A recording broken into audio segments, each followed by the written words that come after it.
Hey there, this is Jacques from Heroes and Legends, and welcome to part 2 of our 6-part Conspiracy Take the Crown full set review. Today we're going to look at all the blue cards and some of the multicolor cards. Yesterday, if you missed it, we looked at all of the white cards. You can check that out now on the channel. Tomorrow we'll be back with the black cards, and so on and so forth. We're going to make our way through the color pie and into the colorless cards and be done by Saturday morning, and give you a good assessment, hopefully, of the entire set and what you can expect from a limited point of view, and as well as some of the eternal formats. Now, before we get started, I just wanted to let you know that if you look in the description below, there's some links to Amazon for Conspiracy products. So if you're interested in buying Conspiracy and you find a good deal on Amazon, if you purchase them through those links, then a percentage of the purchase will go towards the channel and help supporting the channel. Really appreciate you considering and taking a look at that.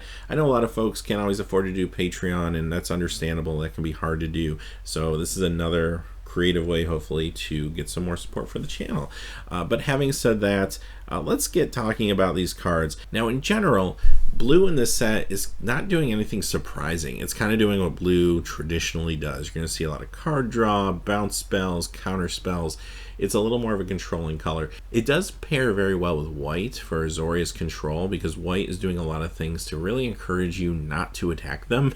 So between the creatures out that really make attacking difficult in white, plus the counter bounce magic and some big game-ending creatures in blue, there's definitely a deck there. Also, blue pairs really well with black. Black has a lot of enters the battlefield effects on the creatures, and this has a lot of bounce spells that you could even bounce your own creatures for value, replay them, and get some good effects out of it. So those are a couple of the archetypes you can look at with blue. However, blue pairs well with all the colors. It just adds an element of control, slows down the game a little bit. However, not as much as you would see in normal sets, because this set is all about speeding up the game more so than slowing down the game. And you're going to see that as we go through, and that's evident even in the blue cards. So let's go ahead and get started with some of the brand new cards first. And we have Hired Heist. This is a blue Conspiracy. It's a common.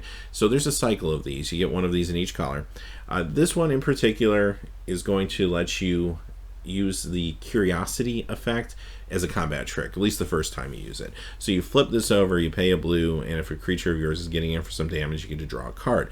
At that point, the card is face up, but in the future, you can still pay blue if damage gets across, and you get to draw a card off of it.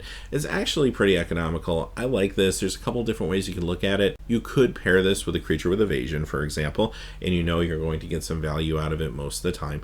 Or if you have a lot of a certain common, maybe you drafted 3 of the same card, then you can pair it with that card and just kind of increase your odds of one of those creatures getting through for value. It also combos well with Spy Kit, which we're going to talk about later in the week when we get to artifacts, but Spy Kit plays very well with all of these color Conspiracy cards. So yeah, it's definitely playable if you're in blue. I'd be happy to do it. It won't always be relevant, but it's there when you need it. Next we have our Cain Sivan. Now, if you're not playing a draft format, obviously this isn't a very good card. It's a 3/3 for 5. But if you're playing a draft format, this is very, very good. Let's talk about Conspiracy first. There's some cards that combo really well with it. We're going to look at one even in just a couple minutes. But what you're trying to do with this card is get yourself a really strong instant or sorcery, probably sorcery, that's really going to affect the game. And this card not only lets you basically play it for free, but it also gives you a 3/3 body on the board too. That can be very relevant. Now let's talk about Cube. That's where this will really shine. Because imagine some of the crazy combos you could do with this in Cube. I mean, you could cast some really huge sweeping sorceries that are very expensive for 5 with this card. That's pretty amazing. So I'll leave that up to your imagination, but very good card. When you're drafting, if you draft this early, you can hopefully pick up some cards that combo well with it. There are going to be times you may get this card and you just don't have anything great to use with it. Unfortunately, it doesn't work great with counter spells or combat tricks or something like that. You really have to have the right targets, and if you don't have them, okay, maybe it sits in your sideboard, but if you can get them, this can be a real good card for you. Oh, and also, I think it's worth mentioning that you can actually play a spell that's not in the colors that you're in, so you could find some value from a off-color spell as well, which is pretty cool. Cannell Courier, other than maybe the hardest name to say in the set, it is actually a very good card. Cost 6 for 3/5, however, you're getting the Monarch token, which means you're almost guaranteed a card draw at the end of the turn. And on top of that, this isn't a melee card, but it kind of acts like a melee card. It wants you to attack multiple players. So if you attack an opponent with one creature, and this creature attacks a different opponent, it's unblockable. And for a 3/5, that's actually pretty good. And I kind of alluded to this earlier in the video, and we talked about this yesterday. What this set's really trying to do is encourage a lot of action quickly. If you played the original Conspiracy, you're aware that a lot of times games ended with people being decked. And because of that, people had to play 45, 50 card decks. They're really focused this time around to getting cards that are going to encourage a lot of action continuously through the game and even early on in the game. You have a lot of mechanics that are encouraging attacking, like the Monarch mechanic as well as melee. You have a lot of cards that have evasion. You have some big sweeping spells that can really change the board state of the game. So they're really encouraging faster gameplay here, which is fantastic. And this is a card that alludes to that at least a little bit. Next we have Coveted Peacock, and here's another card that is going to hopefully guarantee more action. It's a 5 casting cost 3/4 flyer, so that's actually pretty good, but the goat ability is incredibly relevant here. You attack in, fly over your opponent's creatures, do some damage. Now you're forcing them to attack with one of their creatures, and if there's another opponent out there, they have to attack that other opponent, which is even more value for you, but maybe more importantly, it's putting their shields down for another attack in the future. Goat is another great example of a mechanic that is going to speed up games and encourage a lot of action. Now, having said that, this is going to be very good for you in Limited, but I also think this is a good Commander card. I think the Goad mechanic is a great mechanic for Commander, and I think this is also a good cube card in certain cubes. Now we have a Mythic, it's Expropriate. Now here's a good example of a big sweeping sorcery that combos with the card we saw a few moments ago.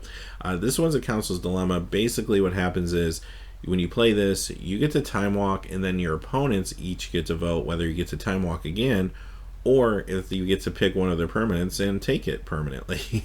That's kind of amazing. You do exile this at the end of the turn because it is a Time Walk effect. That's pretty much standard nowadays. But this is a fantastic card. Now, when you play this card, I mean, expect a lot of people probably to give you extra turns, because in some cases that's going to be better than letting you take one of their permanents. Now it's very interesting because there is a lot of politicking that will come in with this card, because you have to think, if I'm voting, I'm going to look at the board state and going to say, okay, I don't really want to lose a permanent, and you know what, I have enough defense that I don't really care if they take an extra turn, because they're probably just going to use it to attack somebody else. So you know what, go ahead and take that extra turn. Then there's going to be times where I'm going to say, you know what, I don't really have anything on my board worth taking, so have at it, grab one of my lands or something. You know, so it's very interesting. There's going to be a lot of thought that goes behind this card. I think this is amazing for Commander. This is a great Commander card. I mean, yes, very powerful in Conspiracy. I mean, any multiplayer game, you're going to be able to cast this thing. It's a little expensive, obviously, at 9, but you know, Commander, you have a lot of fast mana rocks and such that you're going to be able to get this out. And I do think the Conspiracy games, even though you won't get it out as quickly, for the most part, you'll still have plenty of opportunity to play this card as well. Now, it does become a little less good in late game when players start going out, so that might be a little awkward sometimes, but I still think it's very, very strong. A little too expensive for, say, like Legacy or something like that, but it is another really good cube card, though, too. Illusionary Informant. I really like these Draft Matters cards.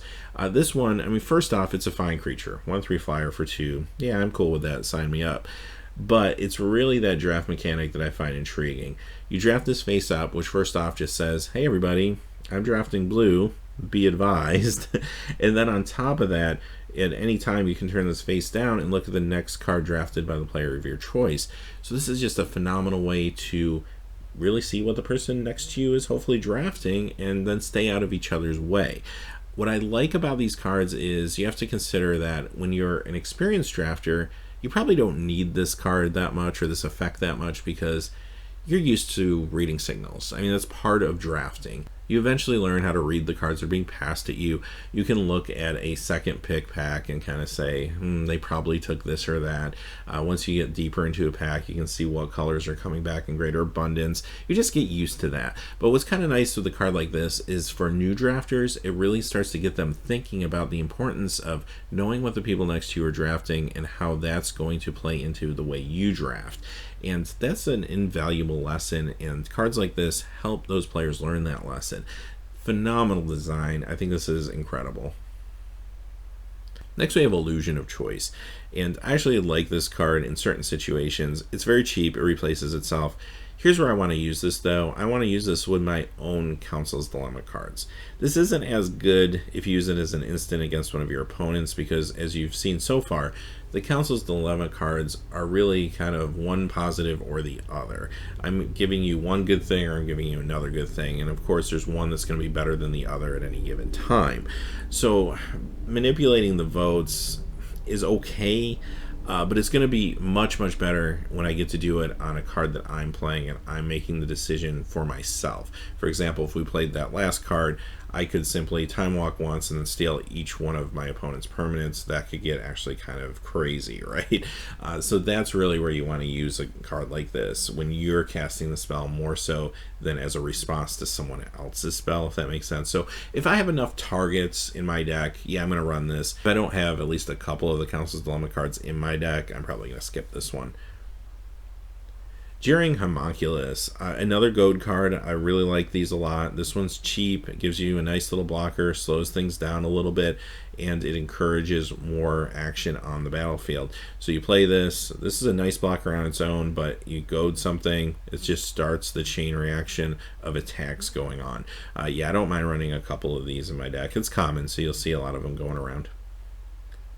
Keeper of the Keys. This is actually a very good card. This is incredibly strong, I think. A 4/4 for 5. And you get the Monarch token, which pretty much guarantees you a card draw at the end of the turn. And you do have to remember, when you're looking at blue, you don't see a lot of 4/4 for 5. So usually this is more like a 3/5 for 5. So this is a much more aggressive card than you typically see in blue. And on top of that, whenever you have the Monarch token, creatures you control can't be blocked, so you can just get in there for some action. Now granted, this is maybe not as strong in a multiplayer situation where you do have to consider defending yourself on the other player's turns. You can't just go all in on this and just keep attacking, but later in the game when you're down to one or two other opponents, this is incredibly strong. And even earlier in the game it's good because it does help you get that Monarch token, which is going to give you some card advantage too, even if it's just one card draw. So this is phenomenal. I think where this could really shine though is cubes, where you are playing in a one-on-one situation. Then you could really blow out an opponent with this card. So especially if you had a say an Azorius like Spirit token deck or something like that, like Lingering Souls and those type of cards, you could really get crazy with a wide deck in this thing in a cube. So I think it has a lot of potential there, and it's also a very good commander card too. I think it's a little too expensive, unfortunately, for say Legacy, for what it's trying to do, but it is a strong card. Messenger Jays, here's another Council's Dilemma card, and this is a pretty good one. It's giving you a flyer, and then basically you and your opponents are deciding how big of a flyer, but if they don't put a +1/+1 counter on it, instead you get to do this one big loot basically, and that's also a very good effect. Again, like most of these Council's Dilemma cards, they're not quite as good later in the game, but I think there's still value to be had here. Even if you still have two opponents around, I think there's enough value for 5 here. So for example, you might be getting yourself a 4/3 flyer and a loot, even if there's only 2 players. That seems pretty good to me. So yeah, this is a good card. I wouldn't hesitate running this one. It's got evasion. That's going to be pretty important too. You will notice as far as flying goes, there's some good blue flyers, there's a lot of white flyers, but some of the other colors are lacking a little bit in flying. Skittering Crustacean. This one I really like a lot. I love cards that are good early and are good late, and this is a perfect example of that. This is a great early 3-drop. You get yourself 2/3, that's just fine. And later in the game, when you have the 7 mana, it gets 4 +1/+1 counters and becomes hexproof. Yeah, that's phenomenal. It's a big beater that's really, really hard to deal with. Again, it might be better in a one-on-one situation than multiplayer, but it's still very, very good, especially down the stretch as people start going out. Spire Phantasm. Here's another Draft Matters card that plays around with signals a little bit, and I do love that. Again, yes, I can reveal this and kind of say, hey, look everybody, I'm in blue, and then I get to guess what the next person is going to take out of this pack. And whether I guess right or wrong, I'm still getting valuable information that's going to help the draft go smoother. If I guess right, there's a ton of value to be had here, because a forecasting cost 3/2 flyers, actually pretty economical. A forecasting cost 3/2 flyer where I also draw a card is extremely good. So yeah, this is a good card regardless whether I guess right or wrong, and it's going to help me in my draft even if I guess wrong. Really good card. I like this. All right, our last new blue card of the day, and it's Stunt Double. So the folks at Wizards said, you know what card's not good enough? Clone. Let's give it Flash. So that's what this is. It's a clone with Flash, and it's really good. A clone is an interesting card because it was very powerful back in the old days. I used to play with it quite a bit back in the days of like Alpha, Beta, Unlimited, Revised, and such. But over time, as creatures got better, clone became maybe not quite as strong. Still an interesting card and can be good in multiplayer formats like Commander, but you add Flash to it, now it's also a combat trick. That's actually pretty strong. Not only can it be the best creature on the battlefield, but you can also surprise somebody with it. I like this quite a bit, actually. So yeah, this is going to be great in Conspiracy. I mean, it's a rare, you're not going to see it all the time, but it's going to be strong.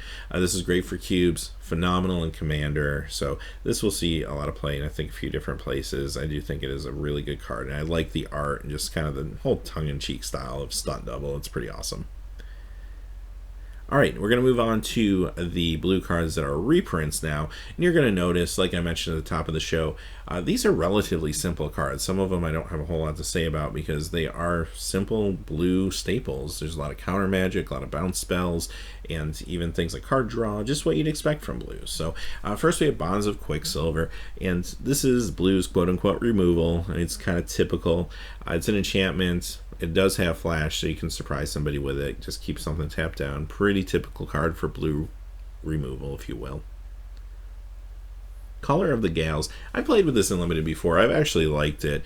Again, it's probably not quite as strong in a multiplayer game as one-on-one, but you get yourself a 1-drop. It's a 1/1, nothing too exciting, but giving something evasion can be very relevant, especially if you're playing a slower, more controlling deck. So yeah, I definitely can see myself running some of these. Cloak Siren, another just kind of bread and butter flyer.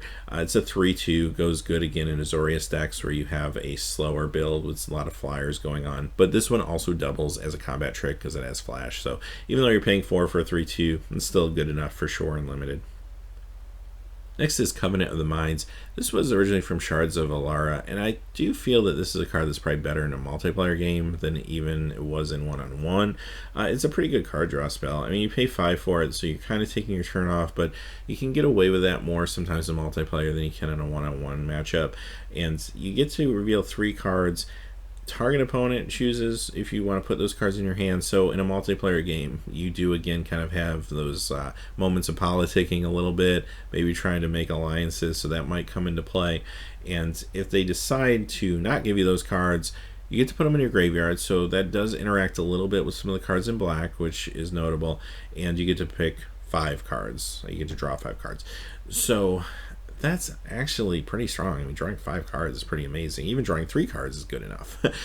So yeah, this is a good card, definitely in Conspiracy. And I don't know if this sees a lot of play in Commander or not. I haven't seen it run in Commander decks, but maybe it is out there. Feels like it would be good there too. The Sivir X Ark. This one you're probably very familiar with because, of course, it was part of the Splinter Twin combo in Modern before Splinter Twin got banned, right? So this is just the card that combos with Twin, combos with Kiki Jiki. So for those reasons alone, it's very good for cubes. It's another card you see a little bit in Commander. But yeah, as far as the actual Conspiracy format goes, it's decent. This is probably another one of those cards that's just better in a one-on-one situation than it is in multiplayer, but it is a nice little blocker and it can block flying creatures, so it definitely has its place. Desertion. You're going to notice with counter spells in this set, they're relatively expensive.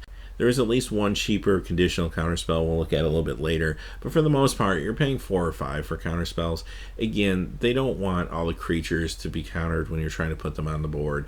They really want creatures to be out there so that they can attack and get in there for damage. Counterspells are a little bit counterintuitive to that strategy. They slow the game down a little too much, so you're going to see more expensive ones here. However, I will say, even though they gave you some more expensive ones, they gave you some ones with some interesting side abilities. And this is a good example of that. Desertion, originally from Mirage. I've always really liked this card. I mean, it costs 5. You get to counter anything, so it is unconditional in that regard. But if you counter an artifact or creature, you get to steal it. So that's actually kind of cool. And also, they kept the original art, which I think is awesome, and this will look really great in foil. So I'm kind of excited about that. Dismiss, another counterspell, and this one's going to cost you 4, and you get to draw a card. That's kind of the upside of it. Again, if you're looking for a counterspell, it will be good for you there. Divination. Draw 2 for 3 is okay. It's definitely runnable in Conspiracy Draft. Basically, you got to think of it this way. You're drawing 1 card and you're cycling this. So it's not a huge card draw spell, but it's nice to help you get through your deck for sure. Fleeting Distraction. This one feels a little too small for me in Conspiracy Draft. It's a very small effect. I mean, not to say that it's always irrelevant, and it does replace itself, and it is very cheap, so that's good. But quite honestly, there's just so many great cards. I don't really see myself running this in a Conspiracy Draft. There's just so many great things to choose from. This just doesn't feel like it has a big enough impact for me. Followed Footsteps. This could be quite good. It is a little risky, but it could be quite good. Now, here's where it works well. You can put this on any creature, and every time you get to your upkeep, you get a token that enters the battlefield as a copy of that creature. So enters battlefield effects with this are phenomenal, and even just taking the crown every turn is pretty awesome because it guarantees you almost completely an extra card draw every single turn, plus gives you another creature on your board. So that gets kind of awesome kind of quickly. Now the downside is, especially in a multiplayer game, people are going to be gunning for this because you could really run away quickly when you have this out on the battlefield. So probably what will happen is you put it out and someone's going to destroy that creature before it gets back to your upkeep. Now if it's not your creature though, you still found some value out of it as a removal spell, right? So it's not the worst thing in the world by any means. I definitely play it. The upside is just so strong. You can't not play this card, I don't think. And again, it gets better as the game goes on. This might be a card you just hang on to until you get down to the last couple players. And when people are having a harder time getting rid of it, you can just run away with the game. Into the Void. Here's a bounce spell. I mentioned earlier, black's got a lot of great enters the battlefield effects, so this combos pretty well with black. You can bounce an opponent's creature, bounce one of your creatures, replay it, get the effect. A lot of value to be had here. Cammi of the Crescent Moon. I really like this inclusion in the set because whenever you play multiplayer Magic, when you get a chance to let everybody draw an extra card, you become everybody's friend, at least for a while, right? So you play this card, people might leave you alone for a little bit. They're going to draw some extra cards and be happy with that, kind of get their deck going. You're doing the same.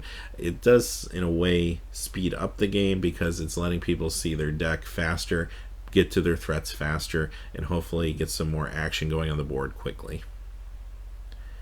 Merfolk Looter, maybe one of the most powerful cards in the history of Magic, quite honestly. We know it's strong. It was in Eternal Masters. If you played with it there, you know how good it is. It's cheap, and it just lets you select cards out of your deck as the game goes on, and it populates your graveyard, which sometimes is relevant too. Now, I can't say enough good things about this card. I mean, you play it early. If you need lands, it lets you dig for the lands or the colors you need. If you have enough lands, it lets you get rid of the lands and get to your threats. It really makes an unbalanced situation. Opponents that recognize this will destroy this card quickly. Opponents that don't recognize this and how powerful it is will let it stick around sometimes till it's too late. Great card. You'll be just as happy playing it in Conspiracy Draft as you were in any format. Merfolk Sky Scout, another Merfolk. That's actually pretty cool. And this is another good one, especially in multiplayer. I mean, it's a nice flyer, 2/3 flyer for 4. Okay, that's good. And whenever it attacks, you get to untap a permanent. Maybe you can untap some lands, cast another spell. Definitely value to be had here again. Pneumonic Wall, good if you have targets. If you don't have enough targets for this, you're probably not running it, but if you have a fair amount of good instants and sorceries and you'd like to recur them at some point from your graveyard, this is a good card to do it.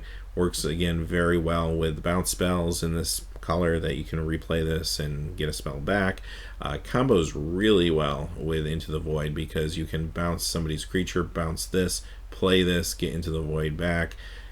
That could get kind of crazy over time. So yeah, this is a good card in the right deck. If you don't have the targets for it though, don't force it. You're probably not going to run it, but if you have the targets, it'll be real good. Negate. Here's the cheaper counterspell I alluded to earlier. Now, of course, it's not creature spells, but Negate is still good. I mean, this is still a fantastic counterspell. Great to control the situation or deal with big sweeping effects before they can hit you.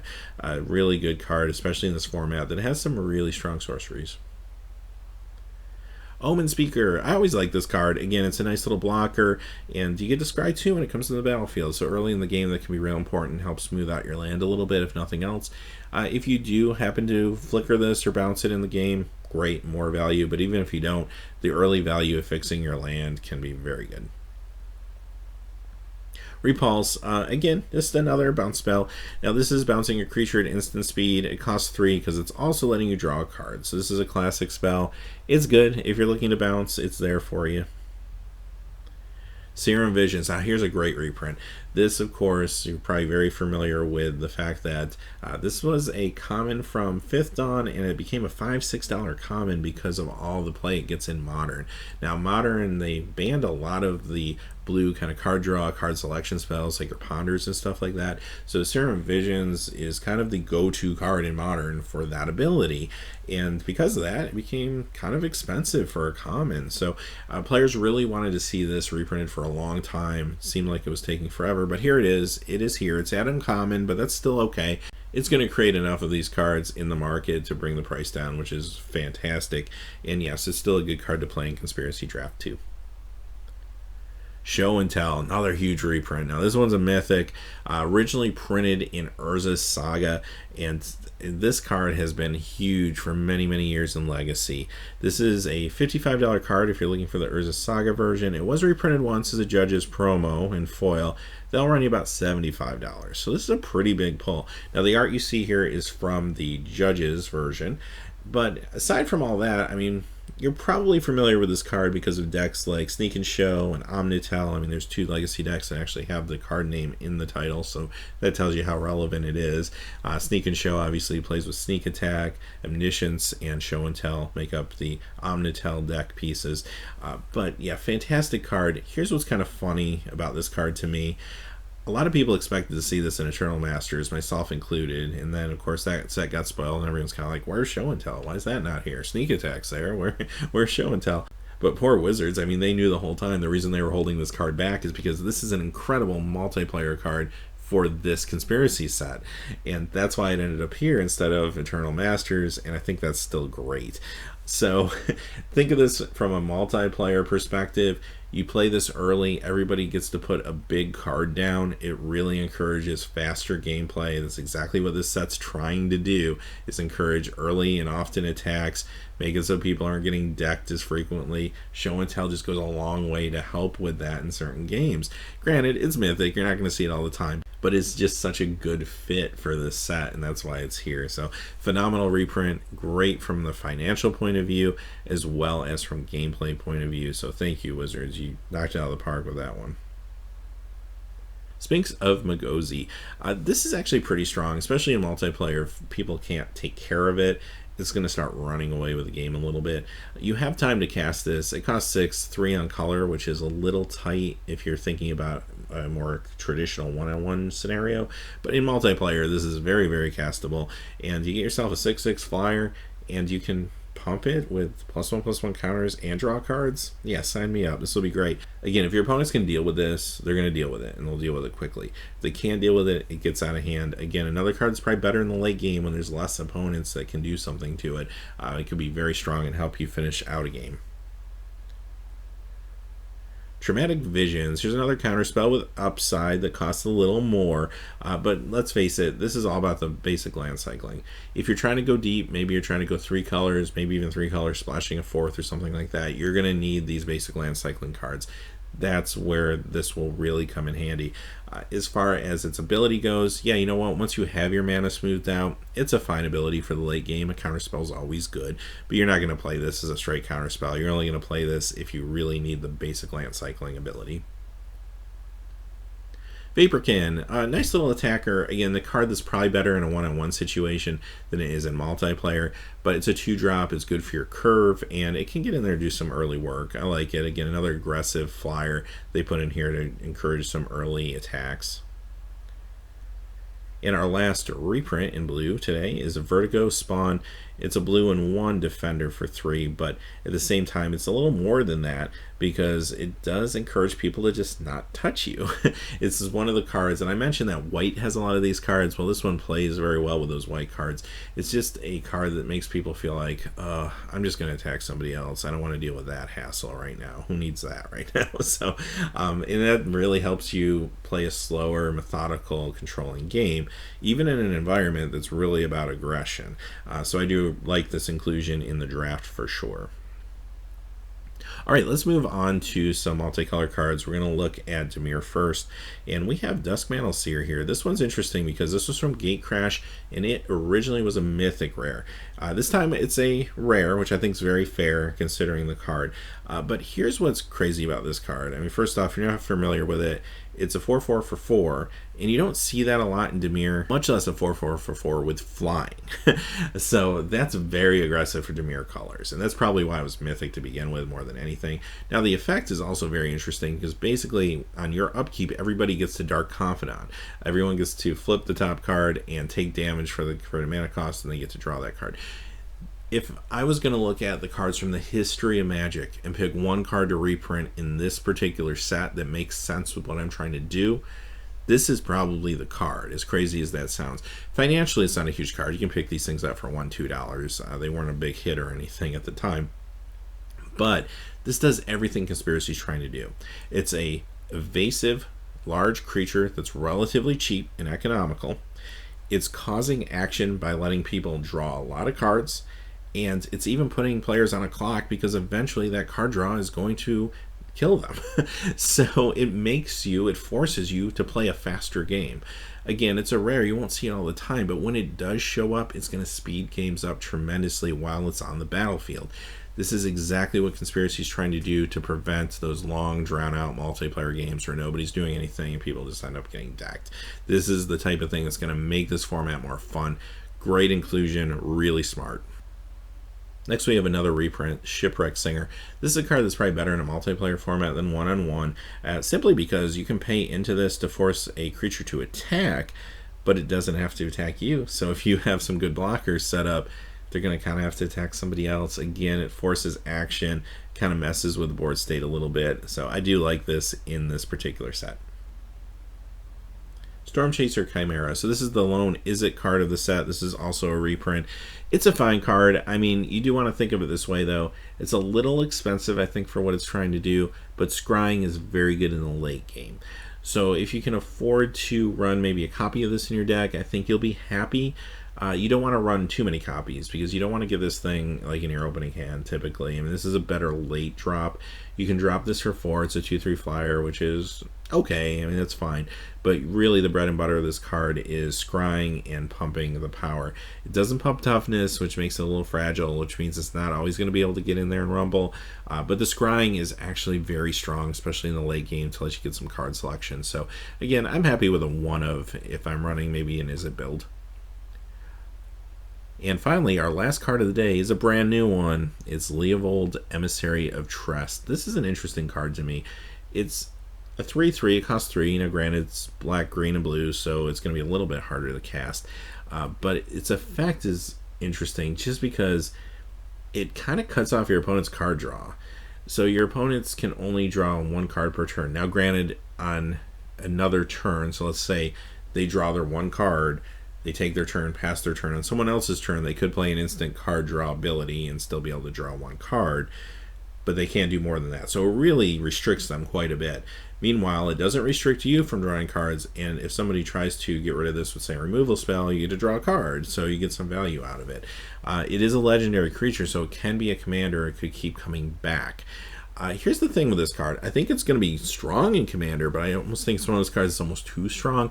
When you put this down and you stop your opponents from drawing cards in Commander, where they're really trying to kind of get to their big stuff and play, you know, huge sweeping spells and Battlecruiser Magic, you might not be a very popular person, and they may be gunning for you. This could be a target on your back pretty quick, probably.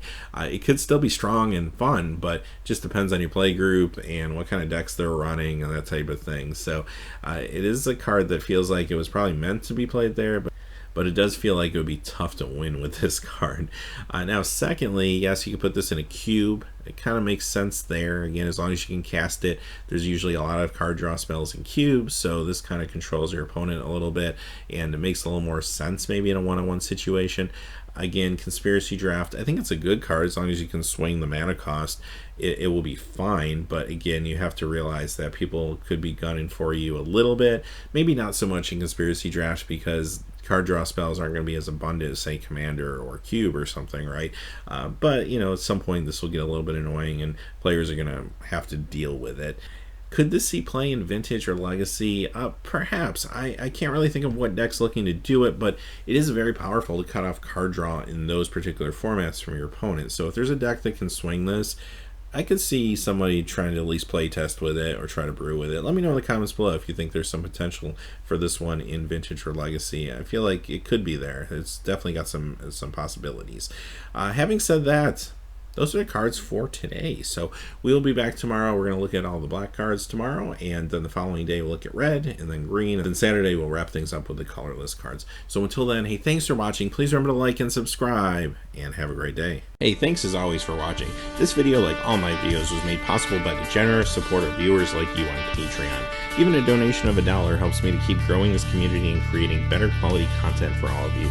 Check out our Patreon page for exclusive giveaways and future goals for the channel. If you haven't yet had a chance to subscribe, hit that subscribe button so you don't miss any of the MTG news, spoilers, set reviews, product openings, or finance videos on Heroes and Legends. Talk to you again soon, and have a great day.